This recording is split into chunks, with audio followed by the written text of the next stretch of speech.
Everyone, मैं हूं अंजलि और स्वागत है आप सभी का आपके अपने YouTube channel Ayushman live classes में। आज के सेशन में हम चर्चा करने वाले हैं मालदीव के बारे में, क्योंकि एक बार फिर से चर्चा का विषय बन रहा है मालदीव। इस बार अपनी आपत्तिजनक टिप्पणियों की वजह से ज्यादा चर्चा में नहीं है, इस बार इस वजह से चर्चा में है क्योंकि दोनों देश भारत और चाइना पूरी तरीके से अपनी निगाहें जो है इस देश के ऊपर गड़ा के बैठा है, क्योंकि आज के दिन यहाँ पे चुनाव का आयोजन किया जा रहा है। यानी कि मालदीव के अंदर मजलिस के चुनाव का आयोजन आज ही के दिन किया जा रहा है। और सबसे खास बात यह है कि मालदीव में मोइज्जू सरकार के भी 6 महीने आज ही के दिन पूरे हो रहे हैं। अब ये चुनाव कैसे करवाए जाएंगे, क्या पूरी प्रक्रिया रहने वाली है, इससे कौन से देश को ज्यादा फायदा होने वाला है, पूरे सेशन को हम बहुत अच्छे से समझने वाले हैं। अगर आप चैनल पे पहली बार आ रहे हैं तो चैनल को जरूर से सब्सक्राइब कीजिएगा, ताकि इसी प्रकार के वीडियो का अपडेट आपके पास में सबसे पहले पहुंच सके। ये बहुत ही सुंदर सा देश है मालदीव, और मालदीव के अंदर रविवार को यानी कि 21 अप्रैल को मजलिस के चुनाव का आयोजन हो रहा है। अब ये मजलिस के चुनाव क्या होते हैं, यानी कि मालदीव सरकार के अंदर एक नियम है, जैसे ही राष्ट्रपति के चुनाव संपन्न हुए उसके 6 महीने के बाद में यहाँ पे मजलिस के चुनाव का आयोजन होता है।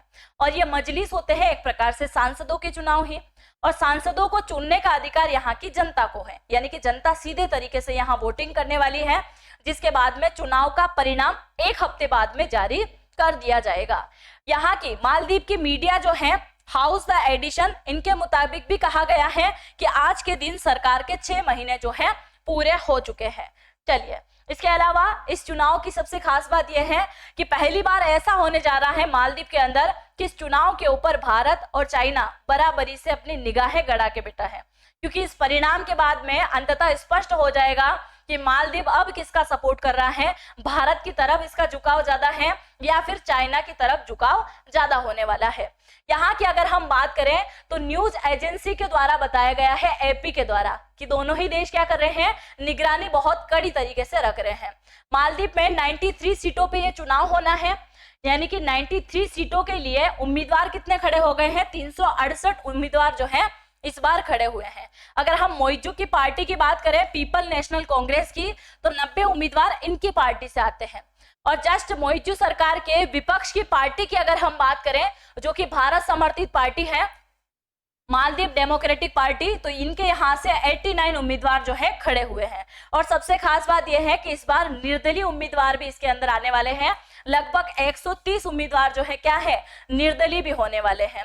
सभी को काउंट करेंगे तो 368 जो है कैंडिडेट इस बार मैदान पर आने वाले हैं। इसके बाद में जैसे ही चुनाव का परिणाम आएगा, उसके बाद में स्पष्ट हो जाएगा कि अब मोइज्जू सरकार का झुकाव किस तरफ जो है ज्यादा बढ़ रहा है, क्योंकि इसी चुनाव के परिणाम के बाद में यह अंदाजा लगाया जा रहा है, अगर मोइज्जू सरकार की पार्टी के कैंडिडेट इस बार जीत जाते हैं और उनकी सरकार से रिलेटेड सारी चीजें अच्छी होती हैं, तो भारत के लिए आने वाले 5 साल जो है थोड़े मुश्किल होने वाले हैं मालदीव को लेकर, क्योंकि इनका झुकाव ज्यादातर किस साइड है, चाइना की तरफ है। और अगर इनकी विपक्ष पार्टी जीतती है तो फिर राष्ट्रपति मोइज्जू को अपने बिल पास कराने के लिए बहुत ज्यादा पसीना आने वाला है, क्योंकि ये पार्टी जो है विपक्षी पार्टी पूर्णतः समर्थित है किस तरफ, भारत की तरफ। अब सबसे पहले कारण हम जान लेते हैं कि आखिरकार भारत और मालदीव के मध्य में इतना तनाव क्यों बना हुआ है, और इस तनाव के कारण क्या है, क्या ऐसी वजह है जिसकी वजह से मालदीव और भारत के रिश्तों में एक बहुत प्रकार का तनाव आया है, खटास आई है। तो सबसे प्रमुख रूप से आप जानिए, 15 नवंबर 2023 को मालदीव के अंदर चुनाव कंडक्ट करवाने थे, यानी कि राष्ट्रपति के चुनाव होने थे। तो राष्ट्रपति चुनाव के लिए खड़े होते हैं मोइज्जू, और मोइज्जू के द्वारा एक नारा लगाया गया। इसमें इन्होंने नारा लगाया इंडिया आउट का नारा। क्या लगाया, इंडिया आउट का नारा लगाया। सबसे पहली मेन कारण इन्होंने रखा इंडिया आउट, क्योंकि इन्होंने कैंपेन चलाया कि मुझे चुनाव जीतना है, और चुनाव जीतने के लिए अलग अलग हथकंडे इनके द्वारा अपनाए गए। तो सबसे पहले इंडिया आउट का नारा इन्होंने दिया। उसके बाद में प्रधानमंत्री नरेंद्र मोदी के खिलाफ आपत्तिजनक टिप्पणी जो है मोइज्जू सरकार के मंत्रियों के द्वारा किया गया, जिसमें मैं आपको यहाँ पे फोटो भी दिखा सकती हूँ। इनके द्वारा आपत्तिजनक टिप्पणी दी गई है। इन्हीं के द्वारा पहले प्रधानमंत्री मोदी का अपमान, उसके बाद में अशोक चक्र का भी इनके द्वारा अपमान किया गया, और बाद में माफी मांगी गई रीट्वीट करके कि मुझे नहीं पता था कि भारत के किसी बड़े पुरस्कार में से रिलेटेड है। अगर मुझे पता होता तो मैं इस पिक्चर का कभी यूज नहीं करती। मतलब पहले गलती करो फिर बाद में माफी मांगो, ये वाली बात जो है इस सरकार के द्वारा की गई। तीसरी सबसे मेन कारण यह है कि इन्होंने क्या बोला कि हम मालदीव के अंदर जितने भी भारत के सैनिक हैं उन सभी को वापस भगा देंगे। कहाँ भगा देंगे? भारत के अंदर। कितने सैनिक हैं? 75 सैनिक हैं। इनको क्या करना है? फिर से भारत भेजना है ना। और सबसे खास बात यह है कि जैसे इनकी सरकार बनी तो हाइड्रोग्राफिक सर्वे एग्रीमेंट जो चल रहा था उसको भी इन्होंने खत्म कर दिया। मतलब भारत के खिलाफ बोल बोल के मोइजू सरकार जो है बनी है, और अगर अब ये इसके ऊपर कायम नहीं रहती है तो इनकी सरकार भी गिराई जा सकती है या कुछ और भी इनके साथ में हो सकता है। इसी वजह से मोइजू सरकार जो है कहीं ना कहीं भारत को सपोर्ट नहीं करती है, चाइना को ही सपोर्ट करती है। इसके अलावा एक और सबसे खास इंटरेस्टिंग न्यूज यहाँ निकल के आती है कि जैसे ही ये चुनाव का आयोजन करवाया जा रहा था इसके 1 से 2 दिन पहले कौन छूट जाते हैं जेल से? राष्ट्रपति अब्दुल्ला यामीन जीत जाते हैं। अब ये जो राष्ट्रपति अब्दुल्ला यामीन है ये मोइजू से पहले जो राष्ट्रपति थे मालदीव के वो है। इन्हें किसी घोटाले के चक्कर में 11 साल की सजा सुनाई गई थी। कितने साल की? 11 साल की सजा सुनाई गई थी। और कहा जाता है कि जैसे ही मोइजू सत्ता में आते हैं इनको छोड़ दिया जाता है। क्या किया जाता है? छोड़ दिया जाता है। क्यों छोड़ दिया जाता है? क्योंकि उसके पीछे का भी एक सबसे खास कारण यह है कि राष्ट्रपति अब्दुल्ला यामीन भी हमेशा ही चीन के समर्थक रहे हैं, यानी कि ये भी चीन के समर्थक हैं और राष्ट्रपति मोइजू भी चीन के समर्थक है। अब सबसे खास पॉइंट यहाँ ये समझने वाला है कि जैसे इनकी रिहाई हुई है तो क्या ये फिर से चुनाव में नजर आएंगे? फिलहाल के लिए तो हाई कोर्ट ने इनके ऊपर रोक लगा रखी है कि ये किसी भी प्रकार का चुनाव नहीं लड़ सकते, पर फिर भी इन्होंने जैसे ही ये इससे जेल से बाहर निकले इन्होंने क्या किया? पीपल नेशनल फ्रंट नामक एक पार्टी की स्थापना कर दी। यानी कि मोइजू सरकार के पास में जो पार्टी है पीपल्स नेशनल कांग्रेस इनकी पार्टी है, तो इन्होंने नई पार्टी बनाई है पीपल्स नेशनल फ्रंट। जैसे ही हाई कोर्ट की तरफ से एक आदेश मिलेगा कि भाई साहब कूद पड़ो मैदान में, मतलब आप चुनाव लड़ सकते हो, तो ये क्या करेंगे? साथ में आके खड़े हो सकते हैं मोइजू के साथ में। और अगर ये मोइजू के साथ में मिलते हैं, कौन? राष्ट्रपति अब्दुल्ला और मोइजू दोनों एक साथ हो जाते हैं तो फिर मुश्किलें बढ़ेगी भारत के लिए।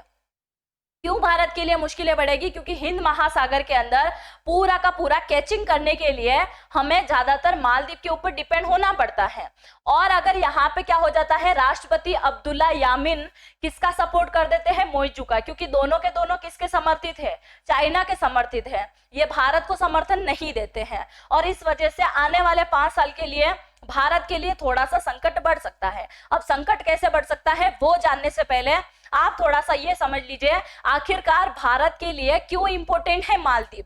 तो थोड़ा सा आप यहाँ पे देख लीजिएगा। ये बहुत ही सुंदर सा देश है जो कि 1200 द्वीपों पर बसा हुआ है। इसके ज्यादातर द्वीप ऐसे हैं जिनके ऊपर जो है रहा नहीं जा सकता, है ना। ये है राष्ट्रपति मोइजू। हम बात कर रहे हैं कि यहाँ पे ऐसा क्या खास कारण है वो हम जान लेते हैं। हिंद महासागर पर नियंत्रण करने के लिए मालदीव जो है बहुत ही अहम भूमिका निभाता है भारत के लिए। हम यहाँ की बात करें तो 1200 द्वीपों पर बसा हुआ हिंद महासागर में एक देश है जो कि ये है हमारा भारत, है ना। और भारत की इस साइड लक्षद्वीप के पास में लगता है मालदीव। यह पूरब से पश्चिम जोड़ने वाली मुख्य शिपिंग है और भारत चीन हिंद महासागर अपना नियंत्रण करने के लिए अरबों करोड़ों रुपए जो है इस पे खर्च कर चुके हैं। यानी कि कहीं ना कहीं भारत भी इस पे बहुत ज्यादा इन्वेस्ट करता है और चीन भी इन्वेस्ट करता है और इसका भरपूर फायदा उठाता है मालदीव। टाइम टाइम पे इसने फायदा तो उठाया ही उठाया है। इसके अलावा आप देखिए 1200 द्वीपों पर बना हुआ मालदीव ये दिल्ली से भी 5 गुना छोटा है, बड़ा नहीं, दिल्ली से भी 5 गुना छोटा है। अगर हम बात करें तो 298 वर्ग किलोमीटर यह फैला हुआ है। यहाँ की आबादी जो है 40% लोग जो हैं वो क्या करते हैं? तो मालदीव की जो राजधानी है माले उसी के अंदर ज्यादातर व्यक्ति जो है निवास करते हैं। यहाँ पे क्या है? सबसे अधिक मुस्लिम जाति है निवासित है। इसके अलावा 98.4% लोग जो है मुस्लिम हैं। मालदीव की आधिकारिक भाषा दिवेही है और श्रीलंका में जिस टाइप की लैंग्वेज बोली जाती है उसी प्रकार की लैंग्वेज यहाँ पे भी बोली जाती है। ये लोग क्या करते हैं? बाएं से दाएं लिखते हैं, नहीं दाएं से बाएं लिखते हैं।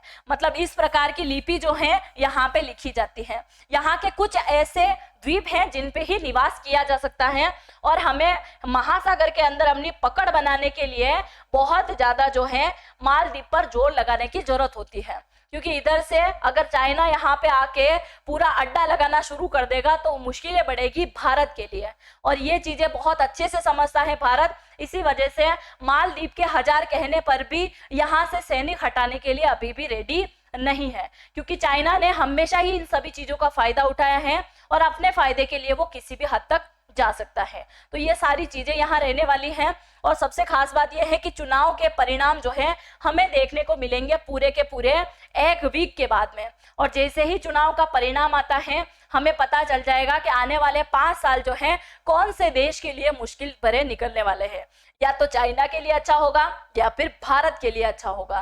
जो भी हो, आपको क्या लगता है इस बार चुनाव में क्या होने वाला है, अपनी राय जरूर से कमेंट सेक्शन में लिख के जाइएगा, और चैनल पे पहली बार आ रहे हैं तो चैनल को जरूर से सब्सक्राइब कीजिएगा और अपने दोस्तों के साथ में शेयर करना बिल्कुल भी मत भूलिएगा। जय हिंद, जय भारत।